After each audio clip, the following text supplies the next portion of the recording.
Güzel əxlaqni təşəbbüs qilishning siri. Şübhəsizki, güzel əxlaqning foydasi və onun dünya oxiratdagi natijasi nurg'unlagan ibodatlarning sababidan və foydasidan ko'pdir. Aksicha, nachar əxlaqlardan saqlanish bo'lsa, ko'plagan oshkor gunoh masiyatlarni qilishdan saqlanishdan muhimdir. Güzel əxlaqning Alloh taolaning nazaridagi qimmati zikr, istig'for va nurg'unlagan zohir ibodatlarning qimmatidan albatta yuqoridir. Shu sababdan islom dini güzel əxlaqqa alohida ahamiyat bergan. Şun islom manbalarida güzel əxlaqqa kuchlik tashabbus qilgan oyat va hadislarning intayin ko'pligini ko'ramiz. U hadislardan bir qismi tuvandikilardan iborat. Payg'ambar alayhissalom mundaq degan: İmanı eng kamil mümin eng əxlaqlıq bo'lgandir. Sizlərning eng yaxshilaringlar oilasidagilarga eng yaxshi bo'lganlardir. İmam Tirmizi rivoyati. Payg'ambar alayhissalom qandaq iymon eng afzal iymon bo'ldi deb so'ralganda, güzel axloq deb javob bergan. İmam Ahmad rivoyati. Payg'ambar alayhissalom yuqorqi hadislarda iymonda kamolat darajalariga yukselishni güzel axloq darajalaridagi yukselishga bog'liq qilgan. Chunki insonning ichki dunyosidan chiqqan haqiqiy güzel axloq bilan uning chin qalbidan chiqqan haqiqiy iymonning turtkilaridan biridir.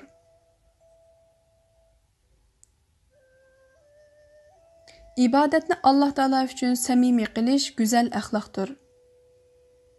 Chunki bu Alloh taolaning haqqini ado qilganlik bo'lib, bandalar tarafidan ibodat qilinish yolg'iz Alloh taolaning haqqidir.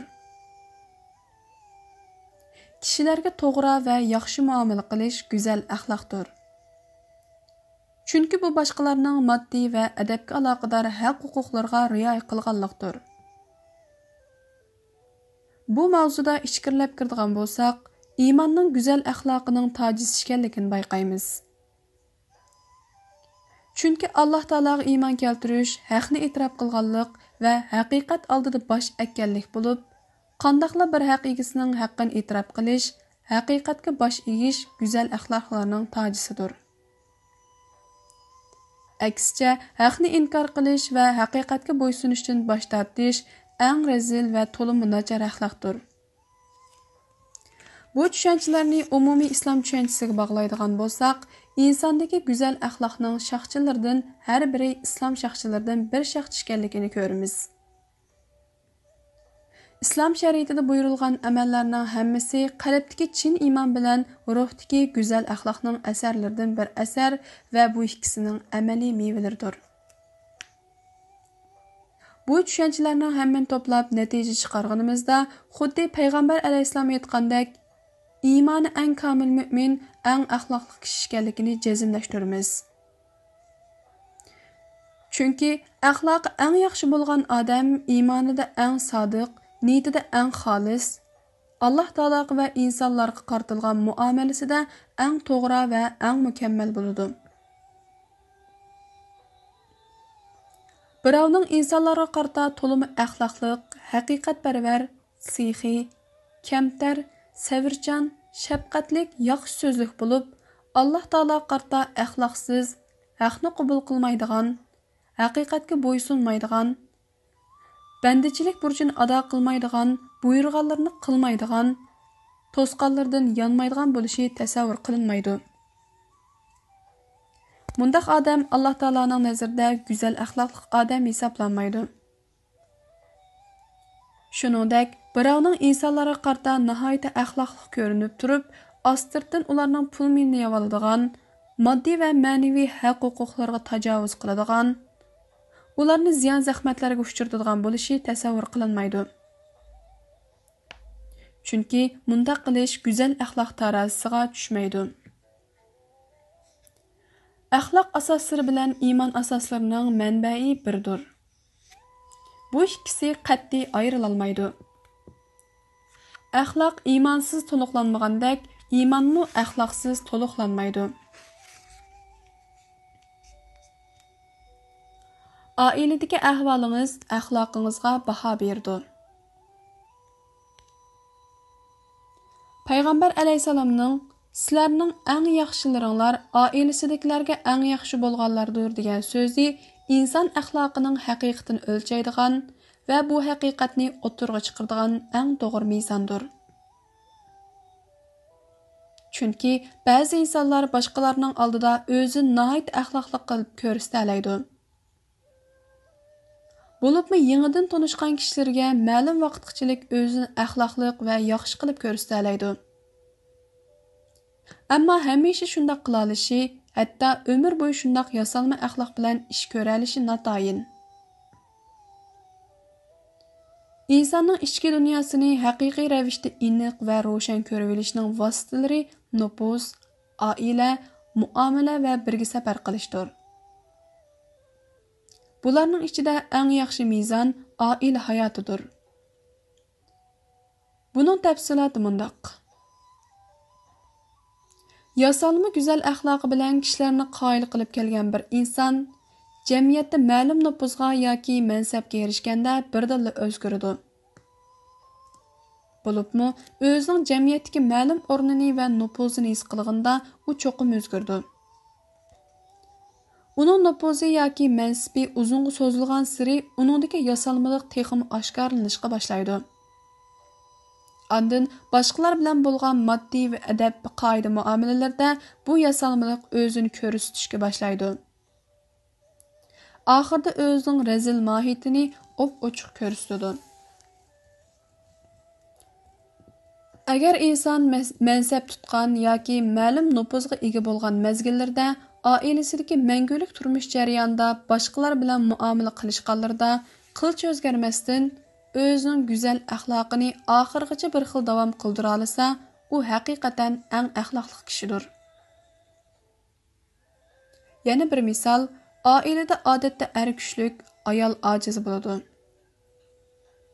Ba'zida ayoldan erni savirchanlikdan chiqaradigan, keng qo'rsaqlikdan yiroq qilib etadigan, rostchilik prinsipiga amal qilishdan to'sib qo'yadigan ba'zi qiliqlar va harakatlar sodir bo'lib turadi. Chunki turmushda kishilar har kuni bir xil o'tmaydi. Mushu ishlarning hammasida o'zining isil fazilati va go'zal axloqini bir xil saqlab qola olgan er rostila eng axloqli qardir. Shunga birovning axloqining qanchalik darajada ekanligini o'lchaydigan tarozilarning eng yaxshisi oila hayotidir. Ba'zi insonlar o'zini go'zal axloq va fazilatli qilib ko'rsata oladi. Ammo ular bilan pul-mol muomalasi qilganingizda yoki birga safar qilib ko'rganingizda uningdagi razilliklar o'ttirg'a chiqadi. Ikkinchi xalifa Umar ibn Xattobning yoniga bir odam yana bir odamga guvohlik berish uchun keltirilganda, Hazrat Umar guvohchidan: "Sen guvohlik bermoqchi bo'lgan kishini tanimsan?" deb so'raydi. Guvohchi: "Ha, taniyman" deb javob berdi. Hazrat Umar uningdan: "Sen uni qandoq taniysan? Uning bilan yaqin qo'shnimi?" deb so'raydi. Guvohchi: "Yo'q" deb javob berdi. Umar uningdan yana: "Sen uning bilan birga safar qilib boqqanmi?" deb so'raydi. Guvohchi: "Yo'q" deb javob berdi. Umar uningdan yana: "Sen uning bilan pul muomalasi qilib boqqanmi?" deb so'raydi. Guvohchi yana: "Yo'q" deb javob berdi. Bu vaqtda xalifa Umar: "Yo'qol, sen uni tanimaydigansan" deydi va uning guvohlik berishini rad qildi. Payg'ambar alayhisalom mundaq degan: "Qiyomat kuni mu'min kishining mezonida go'zal axloqdan salmoqroq keladigan hech narsa yo'q." Imom Tirmiziy rivoyati. Payg'ambar alayhisalom bu hadisda qiyomat kuni mu'min odamning amallari tortiladigan adolat darajasida eng salmoq keladigan, eng fazilatlik amal go'zal axloq ekanligini keskin e'lon qildi. Ba'zi kishilar bu hadisni tushunishda qiyinchilik uchrashi mumkin.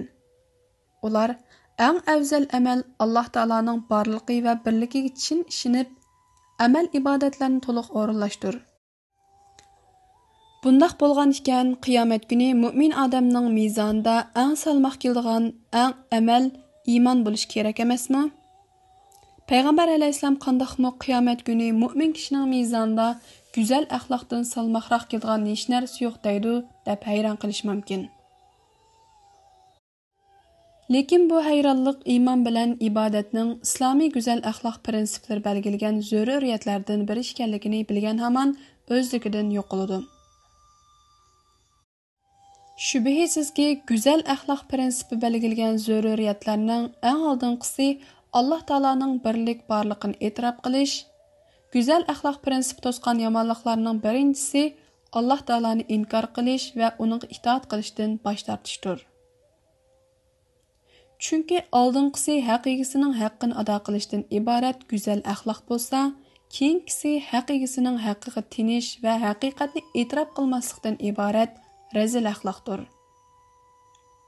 Shaksizki Alloh taolaning haqqi insonlar tarafidan e'tirof qilinib, ibodat qilinishdir.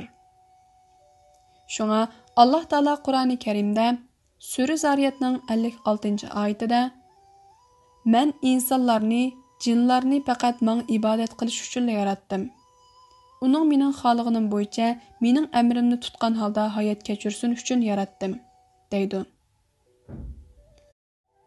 Chunki Alloh taolo insonni yo'qdan bor qilib, uningga aql idrok ato qilib, koinotdagi barliq mavjudotni uning manfaatlanish uchun yaratib, uningga bo'ysundirib berdi.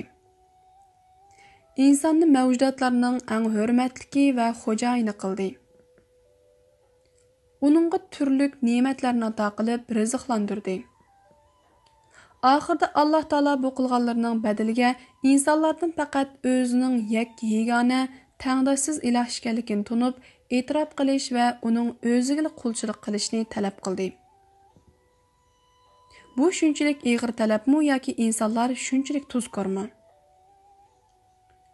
Mushundaq zo'r va cho'ng haqning egisi bo'lgan Alloh taolaning bu haqqini tonimaslik va e'tirof qilmaslik rostla rezillik emasmi?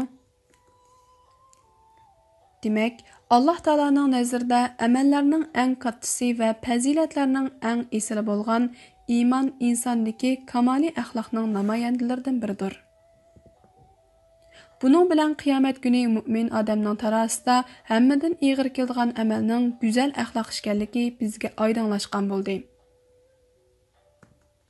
Payg'ambar alayhisalom kishilarni jannatga eng ko'p kirgizadigan narsaning nima ekanligi haqida so'ralganda Allohga taqvolik qilish va go'zal axloq deb javob bergan. Payg'ambar alayhisalom yana kishilarni do'zaxga eng ko'p kirgizadigan narsaning nima ekanligi haqida so'ralganda ig'iz bilan avrat deb javob bergan. İmam Tirmiziy rivoyati. Taqvolik Alloh taolaning g'azabiga uchrab qilishdan ehtiyot qilgan holda, uning ko'rsatmasi bo'yicha yashash va din ham dunyolik mas'uliyatini to'liq ado qilish deganlikdir. Ig'iz bilan avratning kishilarni do'zaxga eng ko'p kirgizadigan narsalar bo'lganligining sababi bu ikkisiga munosabatlik nachar axloq tufaylidan edi. Chunki payg'ambar alayhisalom yuqorqi hadisda bu ikkisini taqvolik bilan go'zal axloqning aks qilib ko'rsatgan. Hadisda ig'iz bilan avratning tilga ilinganligi insonning bu ikkisi bilan harom ishlarni qildiganlik sababidan edi. Chunki Alloh taolani inkor qilish, yolg'on so'zlash, kishilarga tuhmat chaplash, yolg'on guvohlik berish, g'ayvat qilish, gap to'shish, boshqalarni masxir qilish, birovga laqam qo'yish, fitna qo'zg'ash, botil da'volarni tarqitish qatorliq jinoyatlar ig'izning vositasi bilan amalga oshgandek, zina fohishlarni sodir qilish insonning uyatliq yeri bilan amalga oshadi. Payg'ambar alayhisalom yana sizlarning eng yaxshilaringlar eng axloqli bo'lguninglardir deb ko'rsatgan. Buxoriy va Muslim rivoyati. Bu hadisda kishilarning yaxshisi ko'p ibodat qilganlar emas, balki axloqli bo'lganlar ekanligi qarorlashtirilgan. Yana bir hadisda qiyomat kunida menga eng suyumlik va mening majlisimga eng yaqin bo'lganinglar axloqi eng yaxshi bo'lganlaringlardir. Qiyomat kuni men eng yomon ko'rildiganinglar va mening majlisimdan eng yiroq bo'ldiganinglar ko'p so'zlaydigan, so'zlashda o'zini boshqalardan ustun ko'rsatmoqchi bo'lganlar va o'zini cho'ng tutadiganlardir. İmam Tirmizi rivoyati.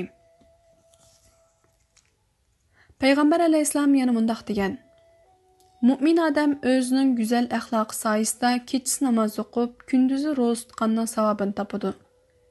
Abu Davud rivoyati.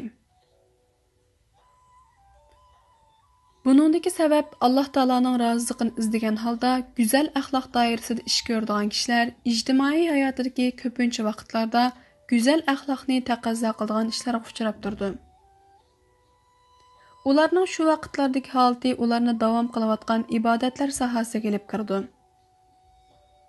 Chunki shu lahzalarda ochiqni yig'ib, savrchanlikni oshirib, nafs havasini yengib, intiqom olish paylidan yinib, o'zining go'zal axloqining taqozosi bo'yicha ish ko'rish jarayonida tortgan jafolari haqiqatan kechasi uxlamay namoz o'qib, kunduzi ro'za tutgan obidning ibodatiga tanglashidi, gohida eshib tushidi. Yana kelib birovning kecha uxlamay namoz o'qib, kunduzi ro'za tutish orqali ibodatga mahkam bo'lganligi katta savobli amal bo'lsa-mu, yana uning foydasi shu kishining o'zi bilan cheklandi. Uning ibodatidan boshqalarga foyda etmaydi. Ammo birovning go'zal axloqi umum xalqqa manfaatli bo'lib, Allohning bandalari u kishining go'zal axloqining foydasini ko'rdi. Uning yaxshiligidan hamma birdek bahramand bo'ldi. Natijada bu odamning axloqiy amallari Alloh taolaning nazarida katta ibodatlardan sanalib, u odam savobdan bahramand bo'ladi. Shu sababdan payg'ambar alayhisalom mu'min odam o'zining go'zal axloqi soyasida kechasi namoz o'qib, kunduzi ro'za tutganning savobini topadi degan.